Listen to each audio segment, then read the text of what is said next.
some pretty perilous signs coming out of testimony yesterday. Director of National Intelligence Avril Haines testifying to Congress, seeing China and Russia for the first time working together in relation to Taiwan. And now word that Putin and Xi will be meeting later this month.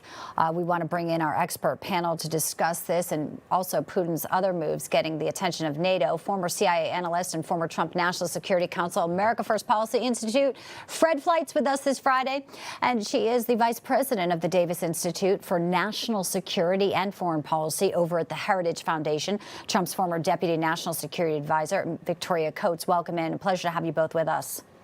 Good to be here. Thank you. So as if with everything happening in the world, the timing of this couldn't actually be worse. We knew that it could be bubbling up, but let's talk about what Avril Haines is saying now. The U.S. intelligence officials say they're working closely together, Russia, China, and now there's a meeting scheduled on the books. Putin goes to meet Xi after his new term starts. If you had a crystal ball, Victoria, I'll start with you. What are they talking about? Are we talking about an actual invasion of Taiwan? We know U.S. troops are already on the island there.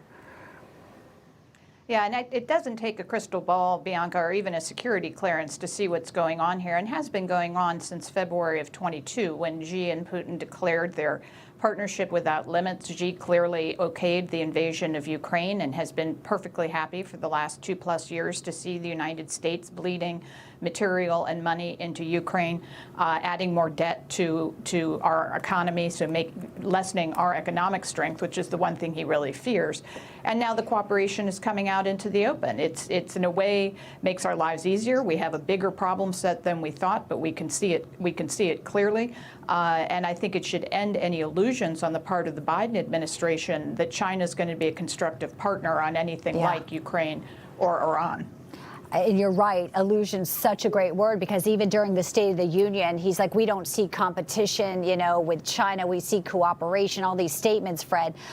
Where do you see it going? And I say crystal ball because, obviously we hope we can avoid these certain matters here. The world is already on fire under this administration, and now this is just another complication here that Americans will obviously have to contend with our one China policy as well, Fred. Let's state up front that China is not a competitor, is an adversary. France is a competitor. Mexico is a competitor. We compete for influence in trade, in the realm of ideas. China does not play by the rules. It is an adversary, as is Russia.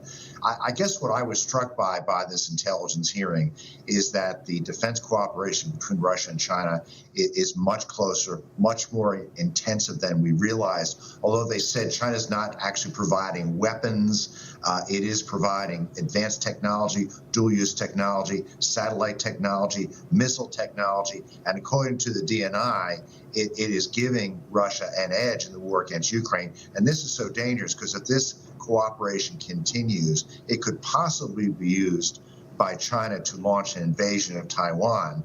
In my view, if China wants to do that, it will be if Biden gets reelected. I think Biden is the China's really cheering for Biden to come back. So there will be a weak president in office if it decides to invade.